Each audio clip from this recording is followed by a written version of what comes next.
Uma boa tarde a todos. Hoje vamos iniciar com uma oração que se encontra no livro Tesouro da Alegria, pelo Espírito Emmanuel, que se chama Oração do Perdão. Senhor Jesus, ensina-nos a perdoar conforme nos perdoastes e nos perdoas a cada passo da vida. Auxilia-nos a compreender que o perdão é o poder capaz de extinguir o mal. Induze-nos a reconhecer nos irmãos que a treva infelicita filhos de Deus, tanto quanto nós, e que nos cabe a obrigação de interpretá-los na condição de doentes, necessitados de assistência e de amor. Senhor Jesus, sempre que nos sintamos vítimas das atitudes de alguém, faze-nos entender que também somos suscetíveis de erros e que por isso mesmo as faltas alheias poderiam ser as nossas faltas.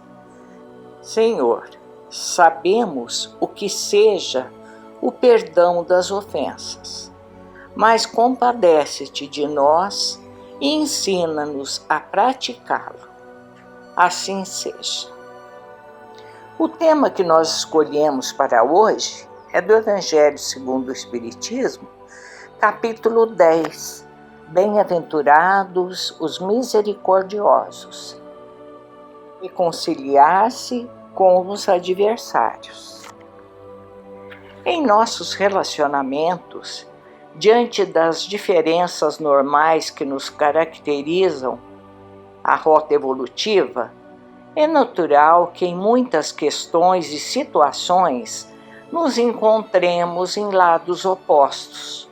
O adversário não precisa ser necessariamente nosso inimigo, apenas por não comungar com nossas posturas e ideais.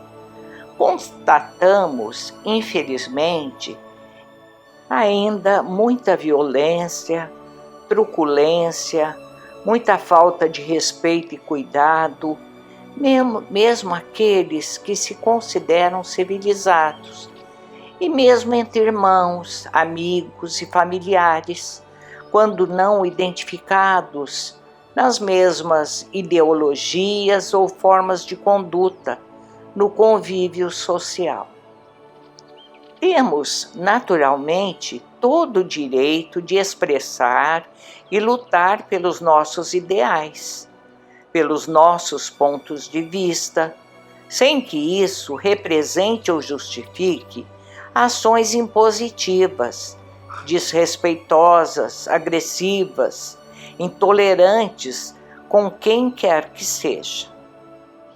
Observando esses comportamentos belicosos, mesmo dos que se dizem cristãos, refletimos quanto ainda estamos longe de entender e até conviver com as lições de Jesus.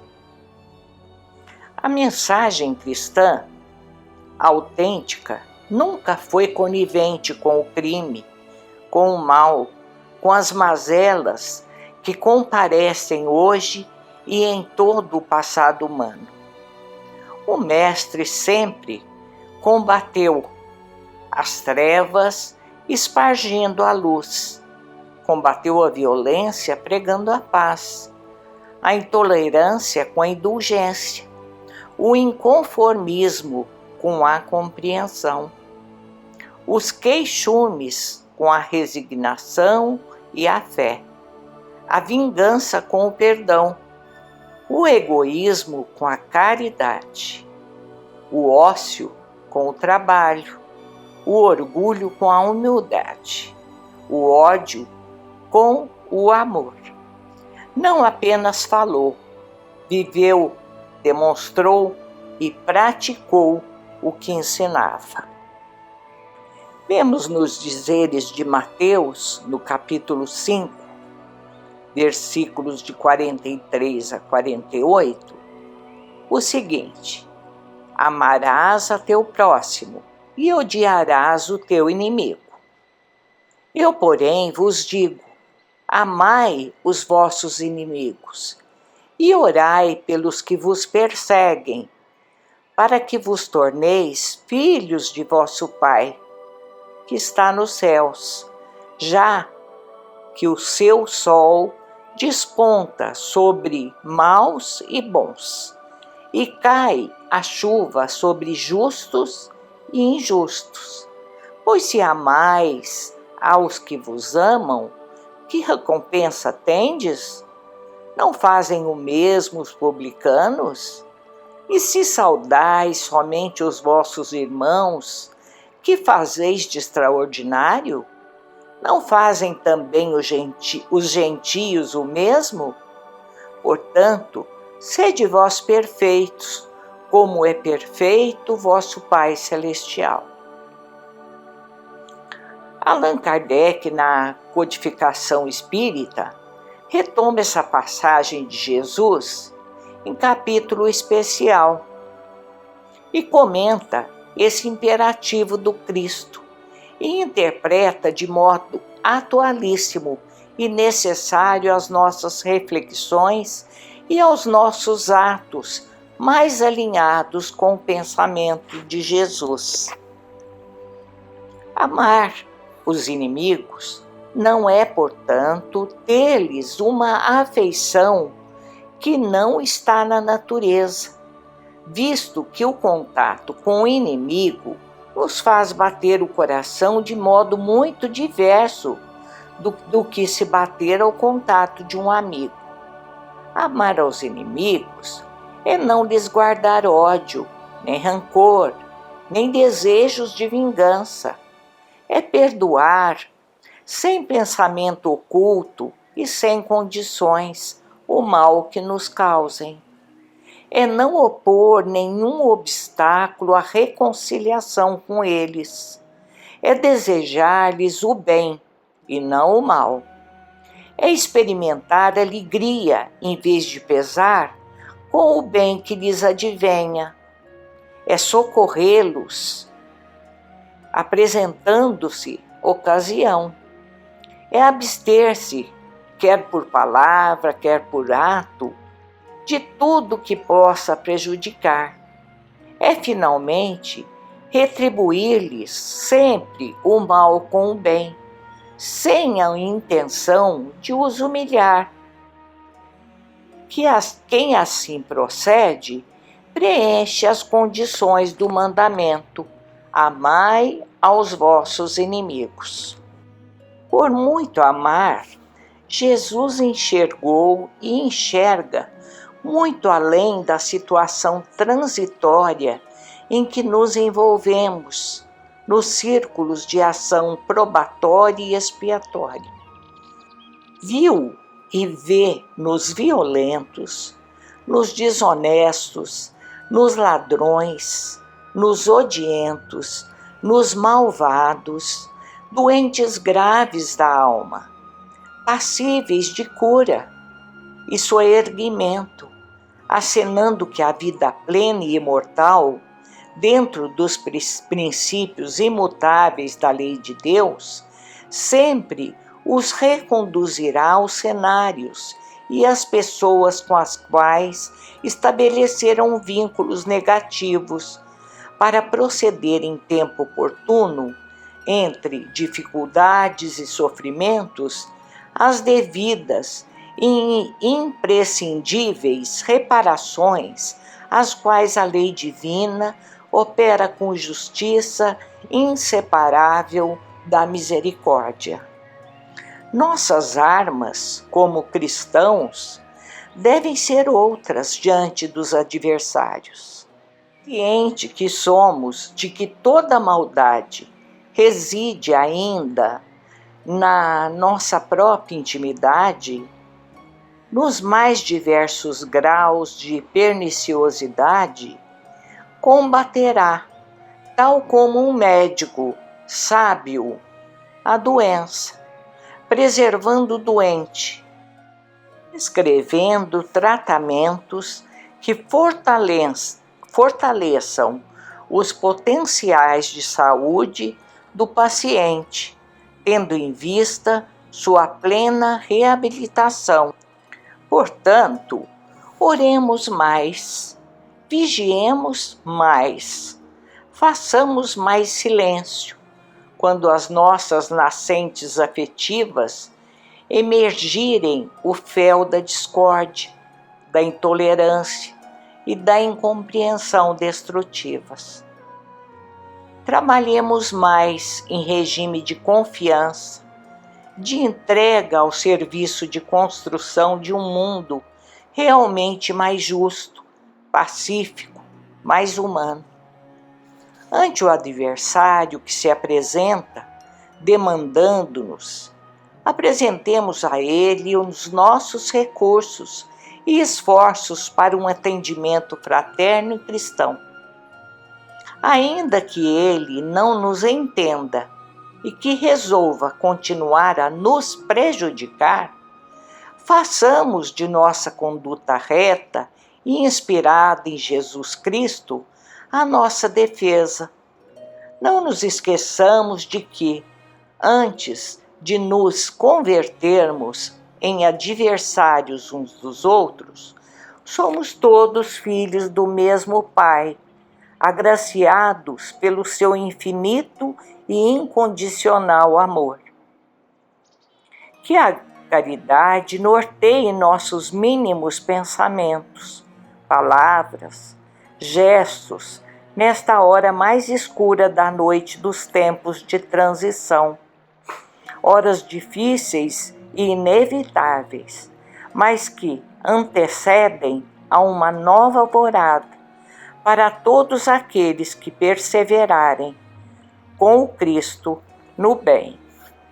Que assim seja, uma ótima semana para todos. Muita paz.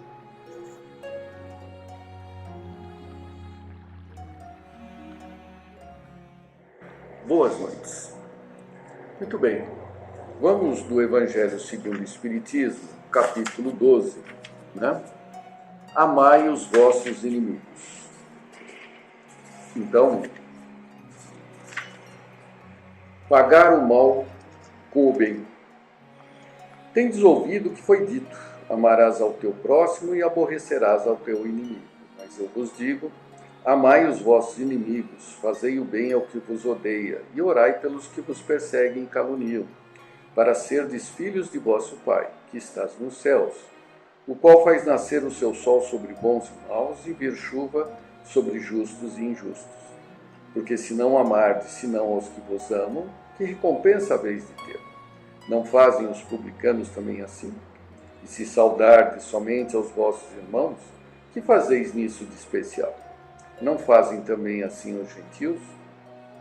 Eu vos digo que, se a vossa justiça não for maior e mais perfeita que a dos escribas e fariseus, não entrareis no reino dos céus. Mateus capítulo 5, versículo 20, 43 a 47. Então, para ilustrarmos o que foi lido, né, vamos nos valer do livro Boa Nova, de Humberto de Campos. Na crônica 7, a luta contra o mal. De todas as ocorrências da tarefa apostólica, os encontros do mestre com os endemoniados constituíam os fatos que mais impressionavam os discípulos. A palavra diabo era então compreendida na sua justa acepção, ou seja, já existia esse vocábulo. O que era diabo? Segundo o sentido exato da expressão, era ele o adversário do bem, simbolizando o termo desta forma todos os maus sentimentos que dificultavam o acesso das almas à aceitação da Boa Nova e todos os homens de vida perversa que contrariavam os propósitos da existência pura, que deveriam caracterizar as atividades dos adeptos do Evangelho. Dentre os companheiros do Messias, Tadeu era o que mais se deixava impressionar por aquelas cenas dolorosas. Aguçavam-lhe sobremaneira a curiosidade de homem os gritos desesperados dos espíritos malfazejos, que se afastavam de suas vítimas sob a amorosa determinação do Mestre Divino. Quando os pobres obsediados deixavam escapar um suspiro de alívio, Tadeu volvia os olhos para Jesus, maravilhado de seus efeitos. Certo dia em que o Senhor se retirara com Tiago e João para os lados da Cesareia de Filipe, uma pobre demente lhe foi trazida, a fim de que ele, Tadeu, anulasse a atuação dos espíritos perturbadores que a subjugavam.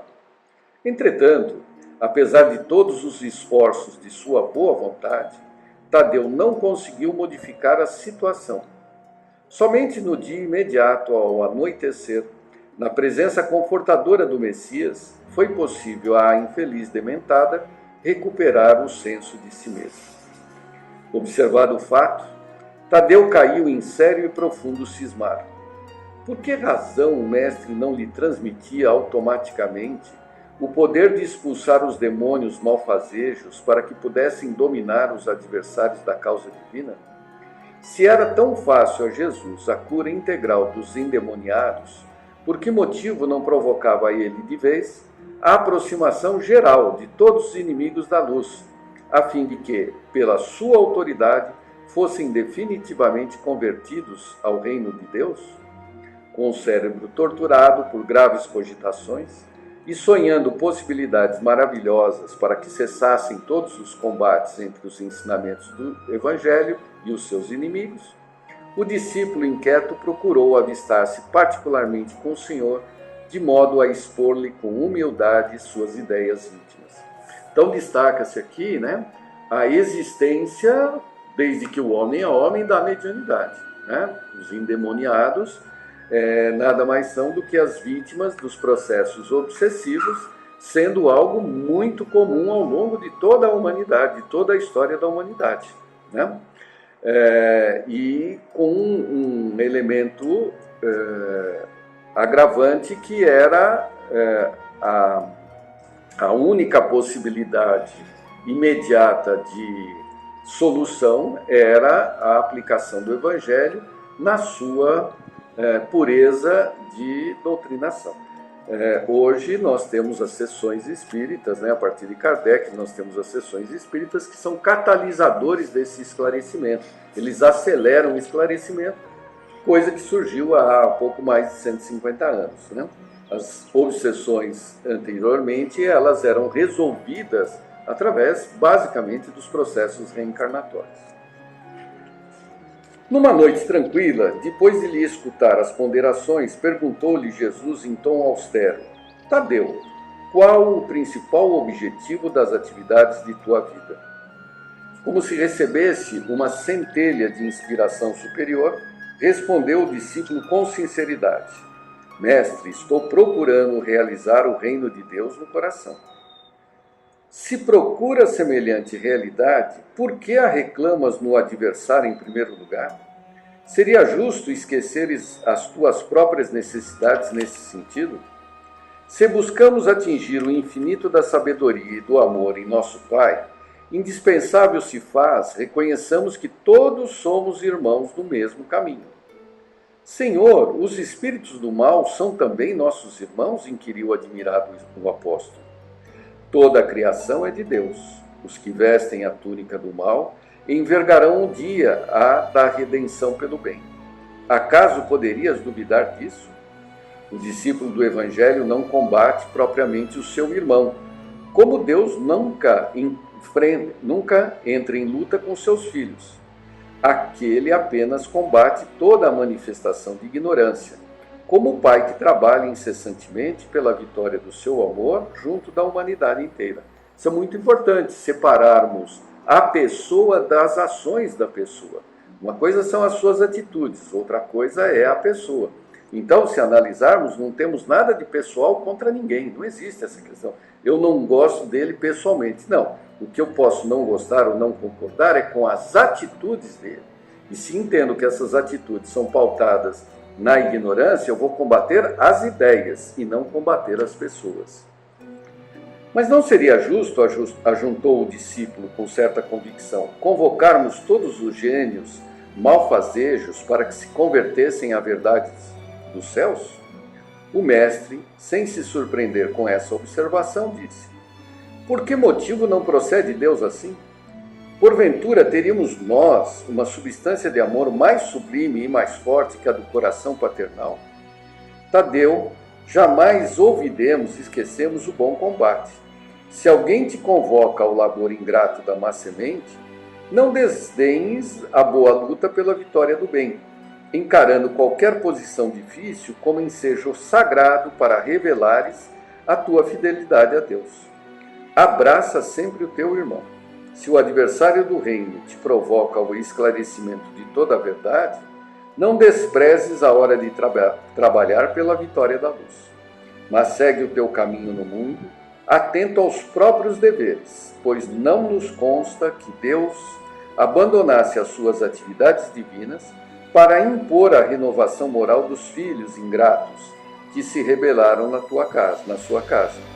Se o mundo parece povoar-se de sombras, é preciso reconhecer que as leis de Deus são sempre as mesmas em todas as latitudes da vida, ou seja, a própria constituição do universo, regido pelas leis de Deus, garantem que, mais dia menos dia, o esclarecimento ocupará a ignorância. E, portanto, o mal, que não é a pessoa, mas as atitudes da pessoa, serão modificados. É indispensável meditar na lição de nosso Pai e não estacionar a meio caminho que percorremos. Os inimigos do reino se empenham em batalhas sangrentas? Não ouvides o próprio trabalho. Padecem no inferno das ambições desmedidas? Caminha para Deus. Lançam a perseguição contra a verdade? Tens contigo a verdade divina que o mundo não te poderá roubar nunca. Os grandes patrimônios da vida não pertencem às forças da terra, mas às do céu. O homem que dominasse o mundo inteiro com a sua força teria de quebrar a sua espada sangrenta ante os direitos inflexíveis da morte.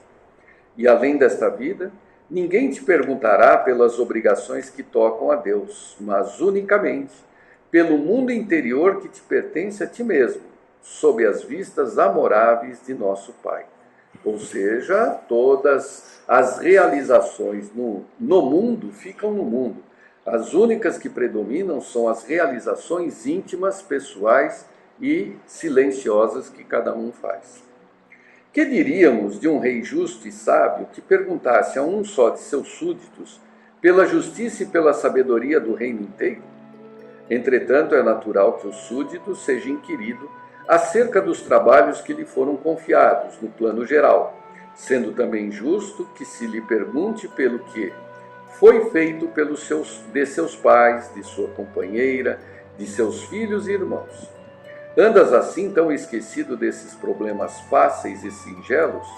Aceita a luta sempre que fores julgado, digno dela, e não te esqueças, em todas as circunstâncias, de que construir é sempre melhor. Ou seja, nós todos temos as próprias obrigações e temos que nos dedicar a elas, sem nos preocupar com como está o mundo, mais o mundo está perdido, mais o mundo é assim, mais o mundo é assado. Não interessa o mundo para nós, o mundo pertence a Deus, né? O que interessa para nós é o pedaço do mundo que está sob a nossa tutela. Tadeu contemplou o mestre tomado de profunda admiração. Seus esclarecimentos lhe caíam no espírito como gotas imensas de uma nova luz.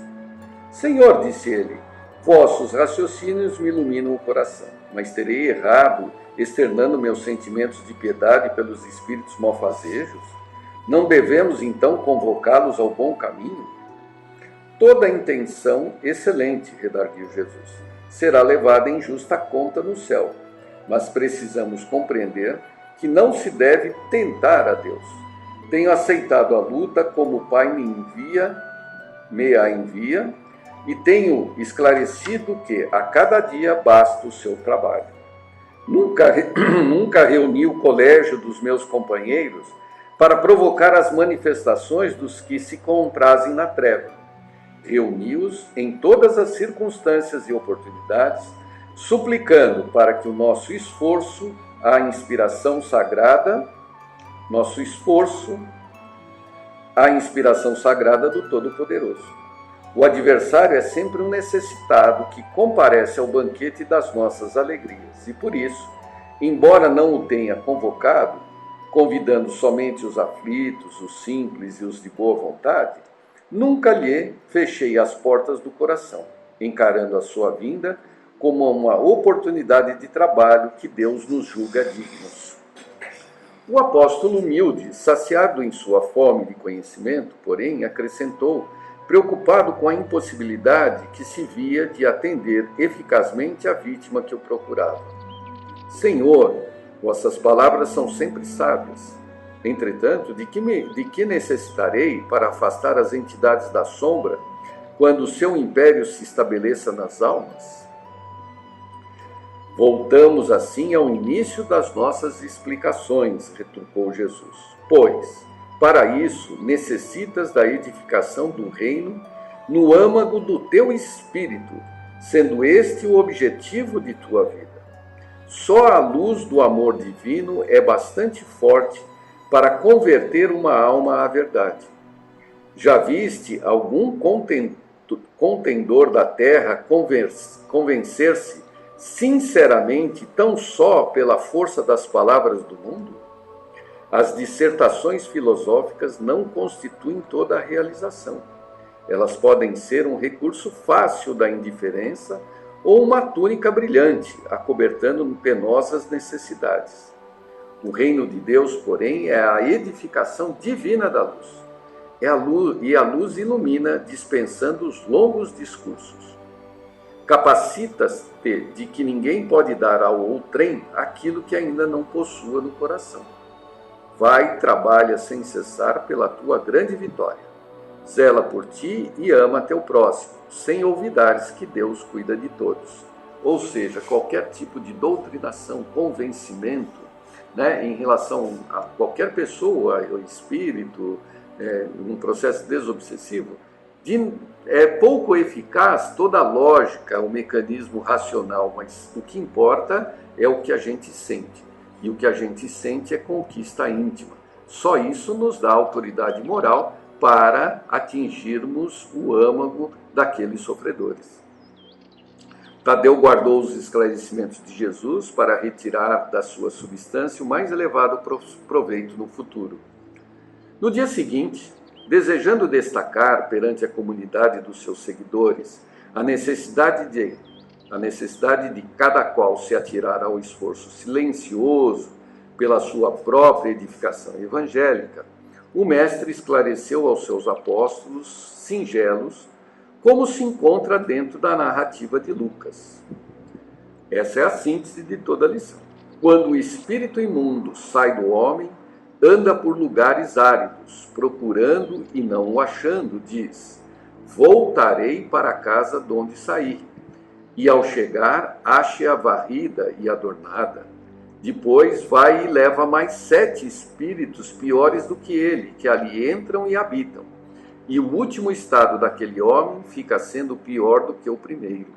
Ou seja, não adianta nada serem afastados espíritos, que se ele volta e a reforma é hesitante, ainda que existente, ele volta com mais força com outros até ocupar o lugar, né? Então, é onde Jesus completa. Então, todos os ouvintes das pregações do lago compreenderam que não bastava ensinar o caminho da verdade e do bem aos espíritos perturbados e malfazejos, que indispensável era edificar-se cada um a fortaleza luminosa e sagrada do reino de Deus dentro de si. Ou seja, ou nos conquistamos e assumimos o controle sobre os próprios sentimentos, voltados diretamente e exclusivamente ao Pai, ou continuaremos suscetíveis às diversas e constantes tentativas de influenciação dos espíritos que conhecem as nossas fraquezas. Eliminemos nossas fraquezas, né? Façamos a própria reforma íntima, né? Silenciosa, de uma relação direta da gente com o Pai, deixando para lá quaisquer provocações externas, quaisquer solicitações externas, porque essas colaterais, no fundo, nada representam para nós se mantivermos a confiança em Deus. Tudo bem? Vamos elevando o pensamento a Deus, fazendo a prece que Jesus nos ensinou. Pai nosso que estás nos céus, santificado seja o teu nome. Venha a nós o teu reino, seja feita a tua vontade, assim na terra como nos céus. O pão nosso de cada dia nos dai hoje e sempre. Perdoa, Senhor, as nossas dívidas, assim como perdoarmos aos nossos devedores. Não nos deixeis cair em novas tentações, mas livra-nos de todo o mal. Então, boa semana a todos e até a próxima oportunidade.